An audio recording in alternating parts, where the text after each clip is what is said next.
ఓం శ్రీ గురుభ్యో నమః. శ్రీ మహాగణాధిపతయ నమః. శ్రీమాత్రే నమః. కర్కటే పూర్వఫల్గుణ్యాం తులసీకాననోద్భవాం పాండ్యే విశ్వంభరాం గోదాం వందే శ్రీరంగనాయకీం. నీళాతుంగస్తనగిరితటీ సుప్తముద్బోధ్య కృష్ణం పారార్ధ్యం స్వం శృతిశతశిరసిద్ధమధ్యాపయంతి స్వోచ్ఛిష్టాయాం స్రజినిగళితం యా బలాత్కృత్య భుంక్తే గోదా తస్యై నమైదమిదం భూయ ఏవాస్తు భూయః. శ్రీ భూనీలా సమేత గోదారంగనాథ స్వామినే నమః. வையத்துவாள் வீர்கள் நாமும் நம்பாவை குச்செய்யுங்கிரிசைகள் கேளீரோ பாஷ்கடலுள் பையத்து இன்ற பரமனடி பாடி நெய்யுண்ணோம் பாலுண்ணோம் நாட்காலே நீராடி மையிட்டெழுதோம் மலரிட்டு நாம் முடியோம் செய்யாதன செய்யாம் தீக்குழலை சென்றோதோம் ஐயுமும் பிச்சையுமாந்தனையுங்கை காட்டி ఉయ్యుమా ఎన్ని యుగండేలో రెంబావాయ్. రెండవ నాటి ఉదయం. ఉదయం అంటే మనకైన ఉదయం కాదు, సూర్యోదయానికన్నా చాలా ముందు. ఎంత ముందు అంటే స్నానం చేసి చెరువుకు వెళ్ళి కొలనుకెళ్ళి కొలనులో స్నానం చేసి అక్కడ ఉన్నటువంటి కలువలను కోసి మాలలు కట్టి స్వామికి అర్పించటానికి వెళ్ళే సమయానికి సూర్యోదయం కాకూడదు, అంతముందు. అప్పుడు లేచింది గోదాదేవి. లేచి మొదటి రోజున చెలులందరినీ నిద్రలేపి తనతో పాటుగా స్వామి సేవకు తీసుకుని వెళ్ళింది. రెండవ నాడు వ్రత నియమాలు చెప్తోంది. ఏమంటుంది అంటే, ఆనందాన్ని అనుభవిస్తున్న వాళ్ళు మీరందరూను అంది. ఎందుకు ఆనందాన్ని అనుభవిస్తున్నారు అంటే, కృష్ణుడు అవతరించిన కాలంలో పుట్టి దుఃఖమయమైన ఈ ప్రపంచంలో కూడా ఆనందాన్ని అనుభవిస్తున్నారు వీళ్ళందరూ ఆనందాన్ని అనుభవించడానికి కలిగిన కారణం ఏమిటంటే, కృష్ణుడు పుట్టిన కాలంలో అంటే గోదాదేవి పుట్టినప్పుడు కృష్ణుడు పుట్టాడండి? కాదు కదా.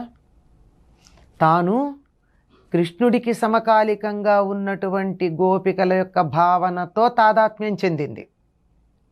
తాను గొల్లపల్లెలో ఉంది, కృష్ణుడికి సమకాలికులైనటువంటి వాళ్ళతో కలిసి ఉంది, తన భావన అక్కడ ఉంది.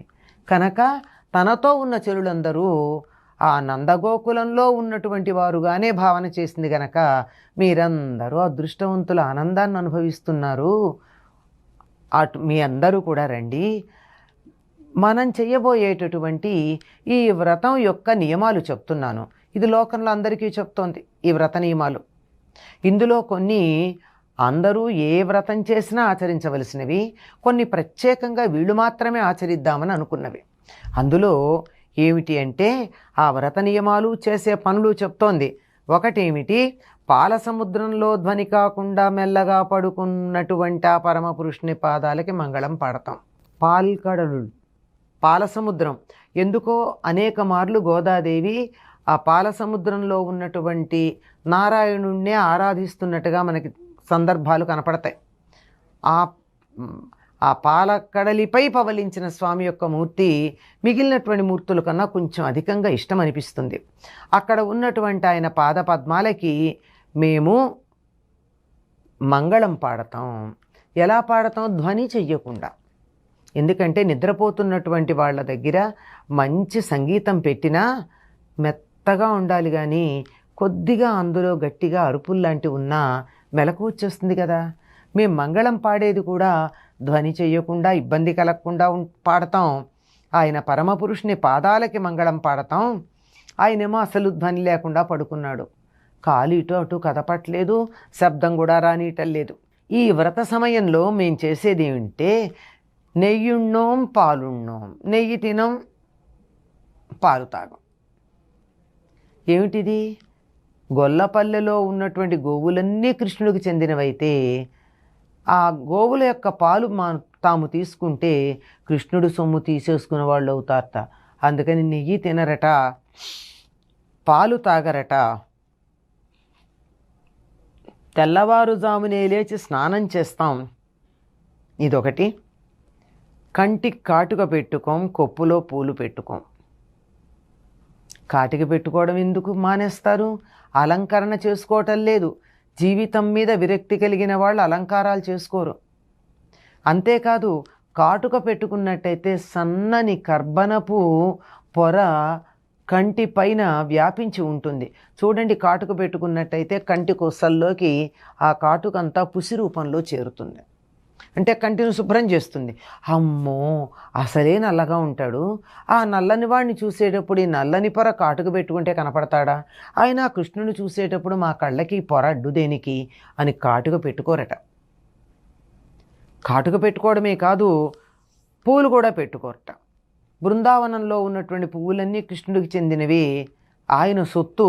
ఆయన దగ్గర నుంచి మేమెట్లా తీసుకుంటాం? ఆయన తీసుకోమని మాకు అనుమతిస్తే, మీరు పర్వాలేదు ఈ పూలు ధరించండి అంటే ప్రసాదంగా నిర్మాల్యంగా ఇస్తే తీసుకుంటాం తప్ప మా అంతట మేము ఆ పూలని ధరించం. ఇవి చెయ్యమని చెప్పినటువంటి పనులు. పాలు తాగం, నెయ్యి తినం, కాటుక పెట్టుకోం, తర్వాత పూలు పెట్టుకోం. ఇంతేనా? ఇంకా కొన్ని పనులు చెయ్యట. ఏమంటే పెద్దలు ఆచరింపని పనులను ఆచరించం. అంటే పూర్వులు ఎలా ఆచరించారో అట్లాగే చేస్తాం, కానీ కొత్త కొత్త పనులు మేమేం పెట్టుకోం. కొత్తగా ఏదైనా మొదలు పెడితే ఇది పూర్వులు చేశారా లేదని కనుక్కుని సంప్రదాయంగా వస్తున్న పద్ధతినే పాటిస్తాం తప్ప కొత్తదనం ఏదో ఉందని కొత్తక వింత అని దాని వెంట వెళ్ళం మేము. ఇది 5వ నియమం. ఆ తరువాత ఇతరులకి బాధ కలిగించే పనులు ఏవీ చెయ్యం.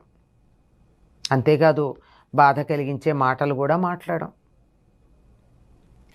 పెద్దలు ఆచరింపని పనులు మేం చెయ్యం. వాళ్ళు చేసినవి చేస్తాం, ఇంతవరకు సరిపోయిందనుకుంటారు, కానీ వాళ్ళు చేసినవి చేస్తాంతో పాటు వాళ్ళు చెయ్యనివి మేం చెయ్యం. కొత్తగా మేము ఈ పద్ధతి మొదలుపెట్టామండి అని అనరట. సంప్రదాయం తెలిసిన వాళ్ళు ఎప్పుడూ కూడా కొత్తదనంలో తమకున్న పాత దాంట్లో కొద్దిగా మార్పేమైనా చేస్తారేమో తప్ప పూర్తిగా కొత్తదాన్ని ఏమీ మొదలుపెట్టరు. అందుకే బుద్ధుడు తథాగతుడు అన్నాడు.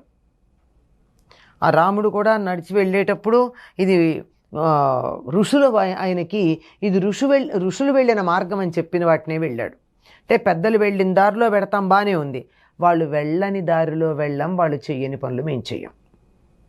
వాళ్ళు ఏం చేయలేదో అవేమీ మేము చెయ్యం. ఇతరులకి బాధ కలిగించే మాటలు, అసత్యవాక్యాలు పలకం. మాట అయినా చాలు బాధ కలుగుతుంది. సరే, పనులు ఎలాగో ఉండవు, అబద్ధం కూడా ఆడం ఎక్కడా కూడా. ఇది ఈ 8 మేము చెయ్యము అని చెప్పారు నియమంగా. చేస్తామని చెప్పినవి ఉన్నాయి. తెల్లవారుజామునే స్నానం చేస్తామని చెప్పారు. జ్ఞానాధికులను అధికమైన ధనధాన్యాలతో సత్కరిస్తాము.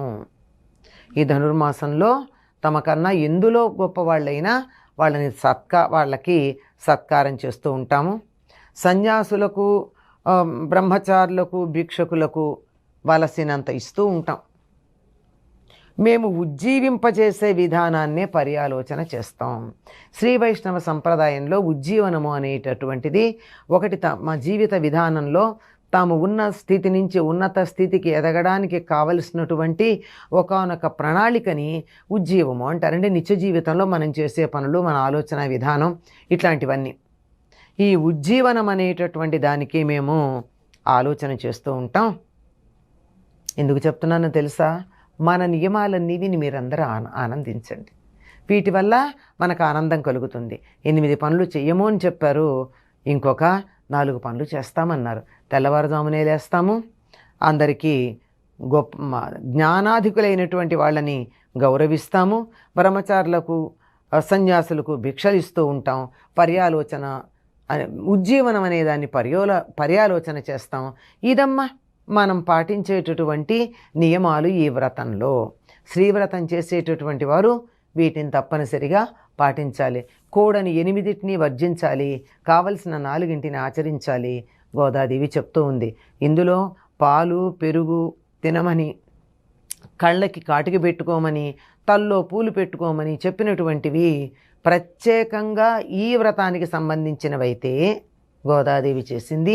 మిగిలిన నియమాలన్నీ ఏ వ్రతం చేసినా తప్పనిసరిగా పాటించాలండి. మనం ఎన్నో వ్రతాలు చేస్తాం, పూజలు చేస్తాం, ఫలితం రాలేదు అంటే ఈ వ్రత నియమాలు మనం పాటించకపోవడం వల్ల. వ్రతం చేస్తూ అబద్ధమాడినా, ఇతరులను బాధించినా, కొట్టినా, తిట్టినా ఆ వ్రతం ఫలించదు. కనుక వ్రత నియమాలు పాటిస్తూ వ్రతాన్ని మేము సత్ఫలితాలు ఇచ్చేదాన్నిగా చేసుకుంటాము అని చెప్పి చెల్లులందరితోనూ గోదాదేవి తన వ్రత నియమాల గురించి చక్కగా చెప్తూ ఉన్నది. ఆ నియమాలు కొన్ని మనం అనుసరించే ఉన్నాయి, వాటిని అనుసరించగలిగితే చాలా బాగుంటుంది. స్వోచ్చిష్టమాలికా బంధగంధబంధురజిష్ణవే విష్ణుచిత్తతనూజాయై గోదాయై నిత్యమంగళం. స్వస్తి.